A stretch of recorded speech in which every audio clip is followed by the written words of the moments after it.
यहाँ पर लेकिन बाकी मेहमानों का रुख कर लेते हैं। और अभी मैं मनोज काका आपके पास आती हूँ। बहुत अच्छी बात है कि विपक्ष के नेता के तौर पर राहुल गांधी हर उस जगह पर जा रहे हैं जहां जाना भी चाहिए एक विपक्ष के नेता को, लेकिन क्यों सरकार बार बार यही कहकर चोट करती है कि दरअसल हकीकत से बहुत परे है जो बयानबाजी की जा रही है, जो राहुल गांधी बोल रहे हैं, जहां जहां पर जा जाकर जो बातें वो रख रहे हैं, ना तो वो उस जगह की भौगोलिक स्थिति को समझते हैं और ना ही उसका मर्म समझ पाते हैं।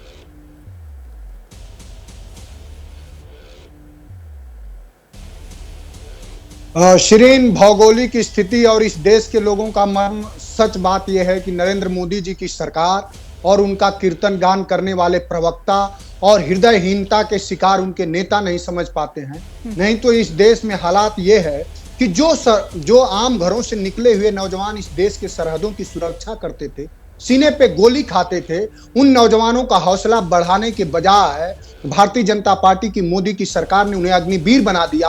और ये रक्षा मंत्रालय की रिपोर्ट है कि अग्निवीर के कारण सेना में इंडक्शन कम हो गया, नौजवानों की संख्या कम हो गई, जिससे हमारे देश की सरहदें असुरक्षित नहीं है। ये वो भारतीय जनता पार्टी है जो देश के 140 करोड़ लोगों को वो वैक्सीन लगवा दिया जो राजस्थान के दौसा में आज आपने देखी होंगी 10 साल का एक नौजवान कार्डियक अरेस्ट से मर गया, बालक नौनिहाल। लोगों के घरों में मातम छाया हुआ है, लेकिन सिर्फ विज्ञापनी विकास को अगर नरेंद्र मोदी की सरकार और उनके प्रवक्ता अगर विकास मानते हो, मैं पूछना चाहूंगा कि तुम बताओ कि आज डॉलर के मुकाबले रुपया कहां खड़ा है? आज 83.86 पैसे है डॉलर के मुकाबले, जब 2014 से पहले ये 63-64 रुपया था। आज डीजल पेट्रोल की कीमत क्या है? आज बेरोजगारी क्या है? आज दलित पिछड़ों को उत्तर प्रदेश में के 35 विश्वविद्यालयों में से 34 के सवर्णों के कुलपति हैं, मध्य प्रदेश में 21 विश्वविद्यालय में सब सवर्ण है। तो सिर्फ जातिवाद चलाना, मनुवाद चलाना और देश के पर जो 55 लाख करोड़ रुपए था आज वो 205 लाख करोड़ रुपए से ज्यादा है। तो विकास किधर दिख रहा? सिर्फ नरेंद्र मोदी जी के चेहरे पे, भारतीय जनता पार्टी के झूठ में, भारतीय जनता पार्टी के विज्ञापन में। अभी कल परसों की रिपोर्ट है, आपके एक साथी ने एक सच्ची खबर दिखा दी, उसको जेल में डाल दिया, सरकार ने FIR कर दिया। लेकिन सरकार राम रहीम जैसे दरिंदों पर, आसाराम जैसे दरिंदों पर पूरी तरह से उन पर हर तरह की सुविधा उनको देना चाहती। तो इस सरकार का और बीजेपी का जो संपूर्ण चरित्र है शिरीन, वो संपूर्ण चरित्र ही हृदयहीनता वाला है, मानवीय कोई चरित्र। उत्तर प्रदेश की मैं बात आपको बता रहा हूं, मैं जिस जनपद में था आज वहां एक प्रजापति की, अशोक प्रजापति की हमारा कार्यकर्ता था, उसकी हत्या करी गई। उत्तर प्रदेश के झांसी के अस्पताल में 100 को कुत्ते नोच रहे हैं, कुत्ते। उत्तर प्रदेश के बनारस में पूरा पानी से भरा हुआ है, जिसको प्रधानमंत्री मोदी का संसदीय क्षेत्र है, जिसको क्योटो बनाने का जिसका संकल्प लिया गया था, उसको नारकी जीवन जीने के लिए नारकी जीवन और नारकी स्तर पर उसको स्थापित कर दिया। आप सवाल उठा सकते हैं, लेकिन मैं खत्म कर रहा हूं सिर्फ। हाँ। सवाल यह है कि जो विपक्ष के नेता, जैसे हमारे जो नेता हैं, हमारे नेता माननीय अखिलेश यादव जी, सुन लीजिए, जो लोगों के सवाल हैं, जो हमारी PDA की अवधारणा है, जो वैक्सीनेशन का सवाल है, जो अग्निवीर का सवाल है, जो दलितों पिछड़ों को आर्थिक, सामाजिक और शैक्षणिक संस्थानों में भागीदारी देने का सवाल है, आप सिर्फ वोट लेना चाहते हो। और इतनी हृदयहीनता है कि जो सच कोई कह दे तो उस पर ईडी, CBI और तमाम तरह के जो आम आदमी के व्यवस्थाओं की बात आप कर रहे हैं, ऐसा नहीं है कि वो सिर्फ आज ही के दौर में, हमेशा से और पहले भी इस तरह की तस्वीरें हम देखते रहे हैं, चाहे आप उत्तर प्रदेश की ही बात क्यों ना कर रहे हो। धीरेन्द्र जी, अब मैं आपके पास आती हूँ। देखिए, उत्तर प्रदेश के नतीजे और उत्तर प्रदेश अब एक ऐसा प्रदेश हो गया है 7 साल से। अच्छा रुकिए ना, अब रुक जाइए ना, आपने बोल लिया अपनी पूरी बात मनोज काका, बाकियों को भी अब सुन लेते हैं, फिर आप आइएगा। ठीक है, आपका विकास है। अब यही मैं आपका सवाल पूछ रही हूँ ना, धीरेन्द्र मुन्ना जी, मतलब उत्तर प्रदेश एक बहुत बड़ा ऐसा प्रश्न हो गया जहां हर बार आप लोगों को जवाब उस पर देना पड़ेगा।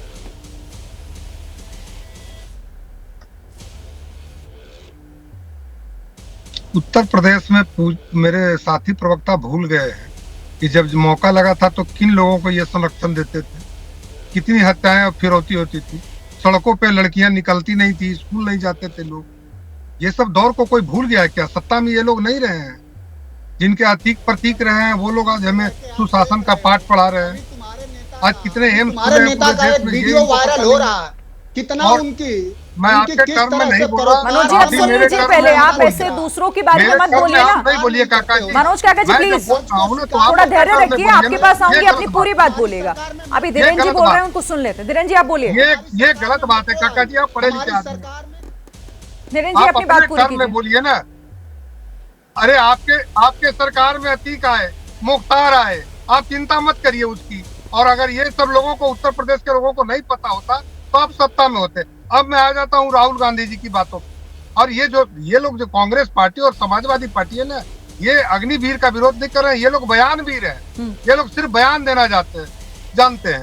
राहुल गांधी जी ने तो कहा था कि 4 तारीख को मोदी जी जाने वाले हैं, चले गए ना। अरे जिस तरह के ये, इनको तो 10 साल से 15 साल से खुद ही पता नहीं है। 3 टर्म होने के बाद इनको 99 लगाया। अब गलती से बबूल के पेड़ के पास इनको आम मिल गया है, तो बबूल में आम तो नहीं ना फलता सिरिंज जी, ये तो सभी को पता है। राहुल गांधी जी और ये समाजवादी पार्टी के प्रवक्ता लोग पीडीए चिल्ला रहे हैं। जब लोकसभा अध्यक्ष के चुनाव की बात आई थी तो किसी दलित नेता को उन्होंने खड़ा किया क्योंकि वो हारना था। लेकिन जब एलओपी बनने की बारी आई थी तो मुझे बताया कि राहुल गांधी जी सवर्ण है, पिछड़ा है या दलित है या पीडीए के से किस में से है। अरे भाई, आप जिस तरह के नारे लगा के देश को भ्रम में डालने का प्रयास कर रहे हैं ना, इसके पहले 10 साल सत्ता रही है आपकी। 10 साल के सत्ता में लोगों ने सिर्फ और सिर्फ भ्रष्टाचार देखे हैं। चाहे कोल का भ्रष्टाचार हो, AG, 2G, जीजा जी, सारे भ्रष्टाचार करने के बाद ही आप लोगों को हटाया है लोगों ने। और हम लोग अगर तीसरी बार सत्ता में जनता ने आशीर्वाद दिया है आदरणीय मोदी जी को, तो आपके तरह नहीं है ना, विकास के मॉडल पे वोट दिया है लोगों ने। देश तरक्की के राह पे है। ठीक है, आप विकास मॉडल की बात करते हैं ना, तो फिर अयोध्या मॉडल पर सवाल पूछा जाता है आपसे कि पहली बारिश में अयोध्या में आखिर ये क्या हो गया। आप लोगों को उस पर भी जवाब देना पड़ेगा फिर धीरेन्द्र जी। ये बात फिर बहुत आगे तक चली जाएगी। ठीक है, चलिए मनोज जी प्लीज, मनोज जी आप बीच में मत बोलिए, मैं रिक्वेस्ट कर रही हूँ। अब मैं विजय त्रिवेदी जी से समझ लेती हूँ, रुक जाइए, आप एक दूसरे पर आरोप लगाते रहिएगा, जरा आप बात कर लेते हैं। मनोज जी प्लीज आप थोड़ा शांत रहिए, मैं आती हूँ आपके पास।